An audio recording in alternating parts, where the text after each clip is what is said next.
transmisión. Estamos en comunicación a través de Zoom directamente. Nos vamos hasta la capital de la provincia de Catamarca. Allí está el juez de menores, precisamente de la provincia de Catamarca. Hablamos del doctor Rodrigo Moravito. Doctor, gracias por atendernos a esta hora de la tarde. ¿Qué tal? Buenas tardes. ¿Cómo le va, Oscar? Un gusto estar con usted. Muchas gracias por la comunicación. Igualmente, digo yo, un tema que usted viene hablando hace muchos años, finalmente se termina como cumpliendo un sueño, que finalmente esta ley penal juvenil llega al Congreso de la Nación, llega a diputados y obtiene, digo, media sanción. Un tema del que usted conoce muy bien, y un tema del que ha venido desarrollando, si se quiere, hablando, siempre en el marco, por supuesto, del derecho, sobre específicamente este tema. Y le quiero Sí, preguntar, doctor Moravito, digo, ¿qué sostiene que bajar la edad de imputabilidad no va a resolver el problema de la delincuencia juvenil? sí, a ver, yo creo que definitivamente el Congreso trató una ley penal juvenil. Era necesario tratar una ley penal juvenil. Creo que hay un consenso generalizado de que es necesario contener un nuevo régimen penal juvenil, pero no el régimen juvenil, penal juvenil que se sancionó de una manera en sesiones extraordinarias, de una manera express, rápidamente, bajando la edad de punibilidad, que es evidentemente la posición contraria a lo que uno piensa, por muchas razones por las cuales viene trabajando hace muchos años, ¿no? Creo que la posición que uno tiene es la posición de muchos especialistas, le diría la mayoría de los especialistas que pasó incluso el año pasado por las comisiones, cuando se trataba, se debatía la necesidad de una nueva ley penal juvenil, donde manifestaron su rechazo a esto, rechazo que fue ratificado ahora por la Iglesia, por ejemplo, por Sí. UNICEF, por organizaciones de derechos humanos como APDH, el Comité Nacional de la Tortura, posiciones individuales de otros magistrados, la red de jueces y juezas penales de la República Argentina, digamos, operadores y operadoras, también por otras disciplinas como la Asociación de Psiquiatría Infantil, por decir, ¿no es cierto? Y muchos más que se han expedido. Yo creo que estadísticamente, y esto no es faltarle el respeto a las víctimas, no es decir que un crimen que haya cometido un Claro. adolescente no es importante, claro que es muy importante, merece una respuesta del Estado y además una respuesta seria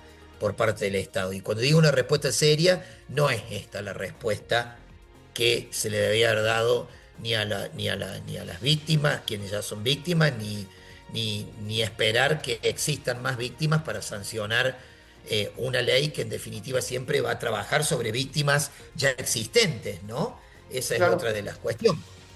Sí. Precisamente usted hace mención del Estado y usted dijo en alguna oportunidad en una entrevista para un medio nacional que el derecho penal no repara lo que el Estado no supo cuidar.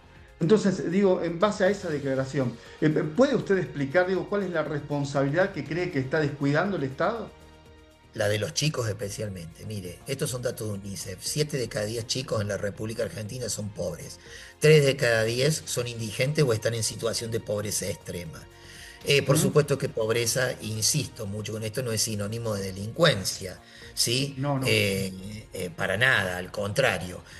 Pero ese factor, junto a otros como el consumo problemático de drogas, un gran problema, es un flagelo el que tenemos, el del consumo problemático de drogas, el de la violencia intrafamiliar, el del abandono afectivo, el de la deserción escolar, la imposibilidad de acceder a derechos humanos básicos fundamentales como alimentación.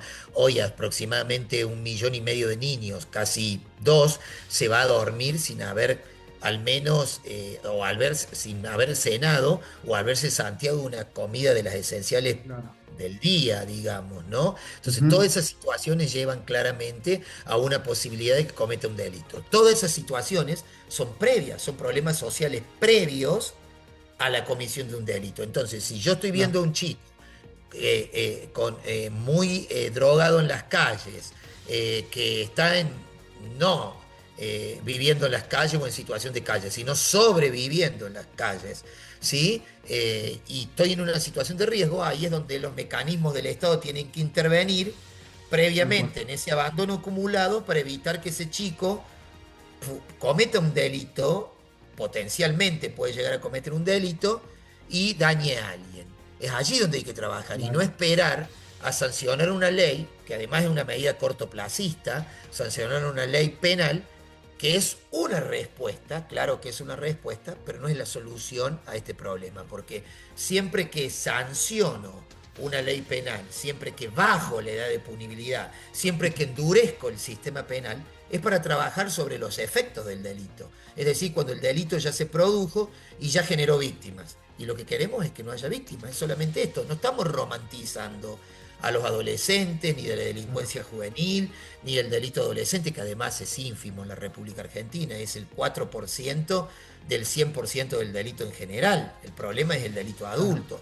Ayer escuché, fíjese Oscar, en la legislatura Sí, decir, bueno, estamos sancionando esta ley para proteger a los chicos de que sean soldaditos del narcotráfico. Bueno, eso es un eufemismo claro. y algo de un error abismal, es falso, de falsedad absoluta, porque Ujú, es algo como decir, mira, porque sos un adolescente y como te quiero proteger te voy a encerrar, te voy a castigar y te voy a encerrar, te voy a privar de la libertad. ¿Para qué? Para que no te capte el narcotráfico. Bueno, no.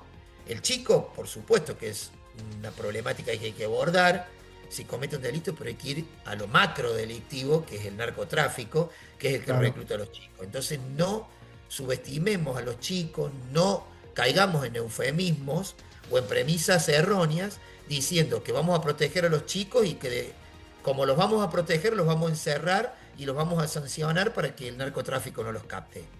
Es una Claro, locura. claro. No, bueno, lo dice alguien que conoce mucho en este sentido, digo, y obviamente usted visibiliza y ve la falta y la presencia del Estado en todo eso que me estaba enumerando hace minutos, ¿no? Doctor, digo, ¿en qué sentido considera que la baja de edad de punibilidad, por ejemplo, es una coartada más que una solución real? Le pregunto esto porque usted en algún momento lo dijo, digo, ¿no? Y ¿cómo es eso? Claro, no, yo no utilicé la palabra coartada en Sí, ningún momento. Lo que está sí bien. le digo es que me parece que, insisto, es una medida cortoplacista. La República Argentina tiene muchos ejemplos, Oscar, de medidas Ujú. cortoplacistas. Mire, usted recuerda el triste y lamentable caso, asesinato, pues, secuestro y posterior asesinato de Axel Bloomberg, donde Sí. su papá, el ingeniero Bloomberg, en un reclamo legítimo, hubo marchas y entre abrazos al Congreso y entre gallos y medianoche sancionaron el endurecimiento de la ley penal. Ese fue un gobierno, recuerdo, del expresidente Néstor Kirchner. En aquel Sí. momento los legisladores endurecieron el sistema penal. Por aquel entonces la libertad condicional se obtenía a los 20 años, luego para algunos delitos se obtuvo a los 35 y para algunos otros delitos que eran los denominados aberrantes ya no había libertad condicional. Y posteriormente, en el año 2017, se sanciona la ley 27.375, conocida como la reforma Petri, por Luis Petri, que actualmente es Sí. diputado y forma parte de este gobierno nacional. Eh, en donde evidentemente para, por ejemplo, los homicidios gravados y otra serie de delitos, no hay libertad condicional. Entonces el sistema penal se ha venido endureciendo sistemáticamente a lo largo de los años con estas medidas y no ha solucionado el problema de la seguridad o de los reclamos de seguridad que tiene la sociedad y que plantea la Claro. sociedad. Entonces, ¿qué hace pensar que la baja de edad de punibilidad, que además es el delito adolescente es el 4% del 100% en general, va a solucionar este problema con chicos, además cada vez más chicos y en desarrollo? Entonces, esta es la problemática que se plantea, estas son las cuestiones que se plantean y que evidentemente no van a traer soluciones a esto. Aparte, a ver, el proyecto que se ha sancionado ayer entra un poco en contradicción con el discurso que dio por ahí un poco la doctora Bullrich, que es quien en definitiva, actual senadora y cuando anteriormente Ministro de era Seguridad. ministra de Seguridad, la doctora dijo que Bullrich dijo que con el gobierno había bajado la tasa de homicidio del 4,4 al 3,8. Y efectivamente así es, porque si usted ingresa ahora a la página del Ministerio de Seguridad, se va a encontrar que cada 100.000 habitantes la tasa de homicidio, digo los homicidios como el delito más grave, ¿no? Que Claro. sanciona el Código Penal, Sí. está en 3,8. Por supuesto, de cada 100.000 habitantes en general, ¿sí? Después hay que separar los homicidios cometidos por los chicos, los adultos, los chicos punibles, que no hay ningún problema, porque entre 16 y 18 responden ante la ley penal, y de allí los no punibles, los cuales no superan el 1% en el conurbano bonaerense. ¿Sí? Si después tomamos distritos grandes como Córdoba, Buenos Aires, Córdoba, Santa Fe, eh, eh, Mendoza, como distritos grandes, son muy bajos. Esto no significa que esos homicidios no sean graves, que hay que darle una respuesta a las víctimas y que esa respuesta debe ser seria y responsable. Ahora, sorpresivamente, dos países en Latinoamérica tienen la edad en 16 años. Ujú. Argentina, porque actualmente sigue estando en 16, porque el proyecto tiene media sanción, Sí. Argentina y Cuba. No estamos hablando de regímenes políticos, sino de políticas criminales. Entonces, en 16 años la tiene estos países, tiene las tasas de homicidio más bajas. Y paralelamente, países como Uruguay, por ejemplo, aquí pegado a nosotros, que tiene la edad en 13, tiene una tasa de homicidio del 10,4. Brasil, que tiene la edad en 12, tiene una tasa de homicidios del 23 y pico. Entonces, empíricamente está demostrado que haber bajado la edad de punibilidad no ha mejorado estas tasas Resolvió. para nada. Al Claro. contrario, las ha aumentado. De hecho, lo que sí ha bajado los niveles de reiterancia o de reincidencia en el delito juvenil son las medidas alternativas, como la justicia restaurativa, como la libertad asistida o el acompañamiento en supervisión en territorio. Esas cosas han bajado la tasa. Doctor, cuando usted comienza a escuchar, bueno, que se habla de esta ley penal juvenil, digo, que ya tiene media sanción en diputados, digo que, y usted como un profesional del derecho y que con una vasta experiencia específicamente, precisamente en este tema, ¿qué tipo de evidencia cree usted que falta como para justificar un endurecimiento, si se quiere, del sistema penal juvenil? Si es que No, hay yo una no sé si, respuesta, digo, a eso, ¿no? claro, yo no sé si hace falta alguna evidencia. La evidencia está a la Ujú. vista. El delito juvenil es el 4% en la República Argentina. Sí, con esa evidencia yo creo que si no trabajamos con los chicos y no fortalecemos previamente los sistemas de protección, que son los que hoy se hacen cargo de los chicos que se encuentran en una situación de riesgo, incluso antes que cometan un delito, entonces evidentemente vamos a tener un problema. Siempre no vamos a lograr prevenir. Se entiende que en un Estado democrático de derecho y en un sistema republicano de gobierno, lo que yo tengo que apostar es claramente a la prevención del delito y después dejar el castigo. Por supuesto que el castigo, la sanción es una respuesta, pero si queremos vivir en una sociedad cohesionada, tenemos que mantener instituciones penales pequeñas al mínimo posible. Y cuando realmente necesitemos utilizar el castigo, que el castigo sirva para el fin mismo que prevé la pena, que es la recuperación, la reinserción social de las personas. Ahora, si yo voy a entrar hoy a una institución privativa de la libertad y voy a salir más desocializado que resocializado, y bueno, eso también forma parte de la discusión de la seguridad, porque las personas cuando reclaman seguridad y la justicia castiga y envía a esas personas a centros cerrados, lo que tiene que esperar las personas es que en definitiva también vuelvan recuperados, porque también es el derecho a la sociedad que las cárceles recuperen, porque ahí también van los impuestos de la sociedad, ¿sí? Para recuperar a las personas, porque si van a salir peor y de nada sirve y van a seguir contribuyendo a la inseguridad.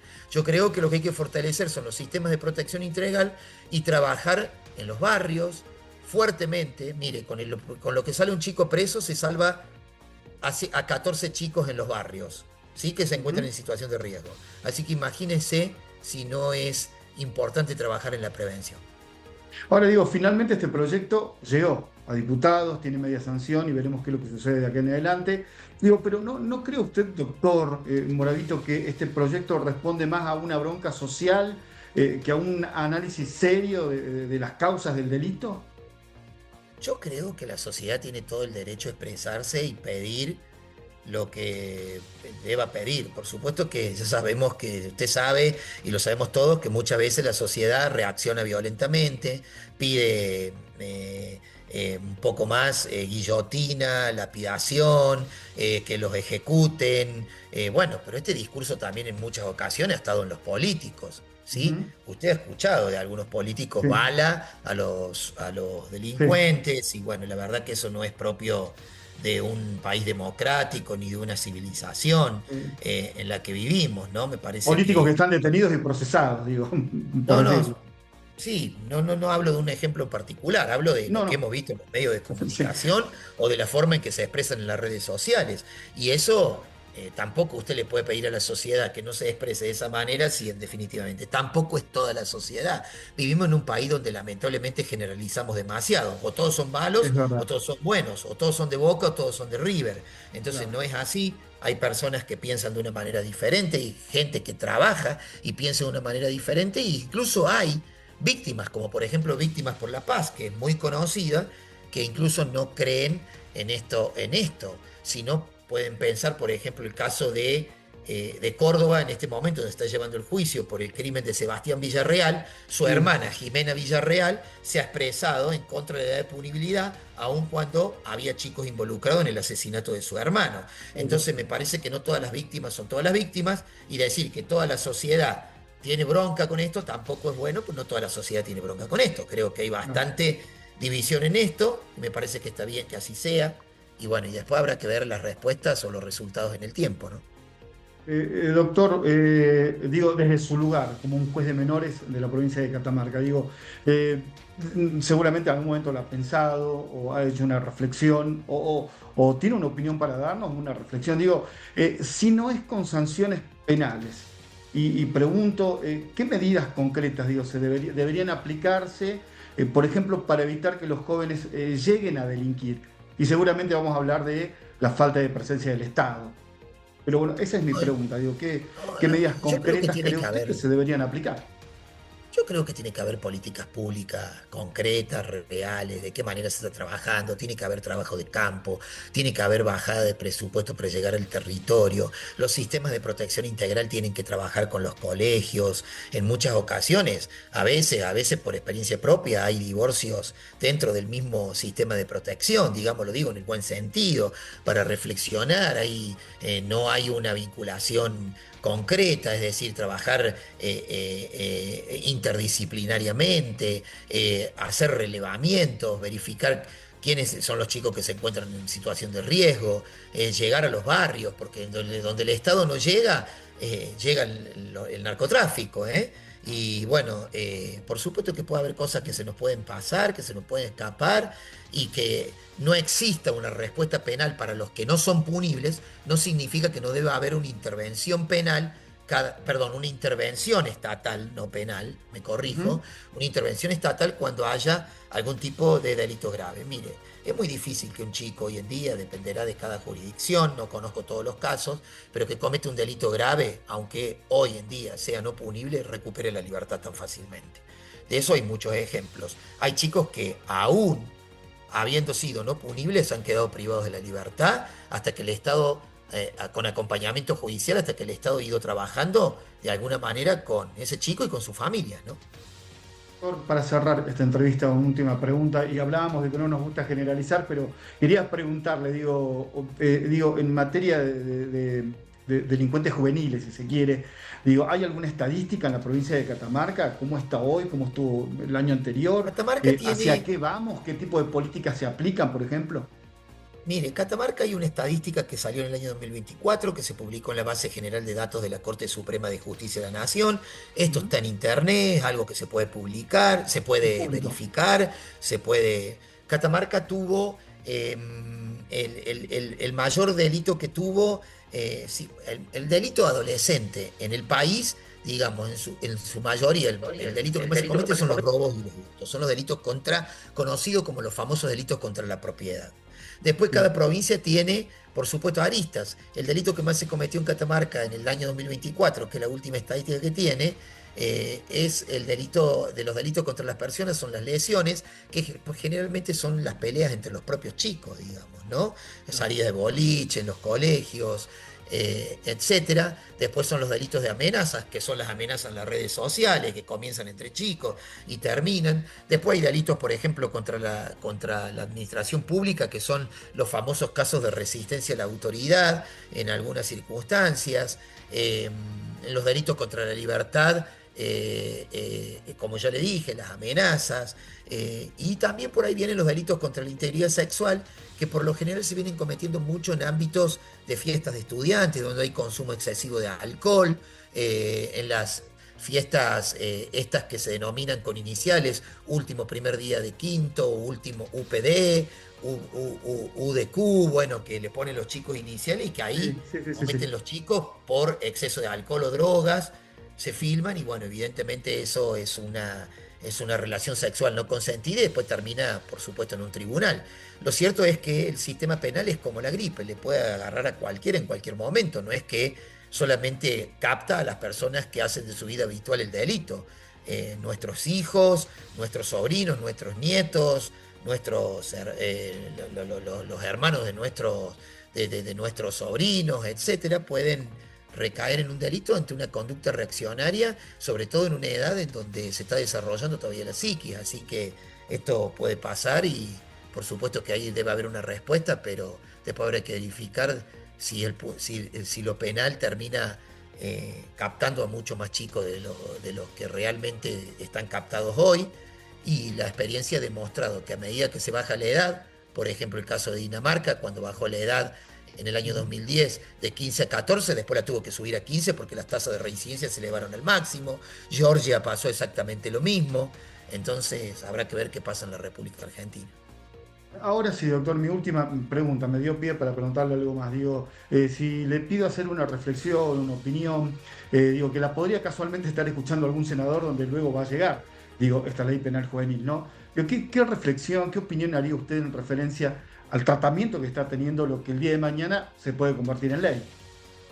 Que por supuesto sea un tratamiento responsable, serio y que hagan un ejercicio que me parece que es fundamental, que piensen qué sistema penal querrían si los que estuvieran captados por alguna desgracia, que ojalá no ocurra, fueran sus propios hijos, sus sobrinos, sus nietos. Creo que eso hay que pensar también. ¿Qué sistema penal querrían en el cual fueran juzgados? Claro. Doctor, le agradezco por el tiempo que ha dispensado con nosotros, ha sido muy amable y gracias por, bueno, dejarnos esta reflexión, esta opinión en referencia a un tema que hoy tiene un tratamiento especial o del que mucho se está hablando hoy por hoy y que ya tiene media sanción, digo, en el Congreso de la Nacional. Veremos qué es lo que pasa, digo, ya en senadores más adelante, pero le agradezco por el tiempo que ha dispensado con nosotros. No, por favor, a ustedes que tengan una excelente tarde y muchas gracias. Igualmente.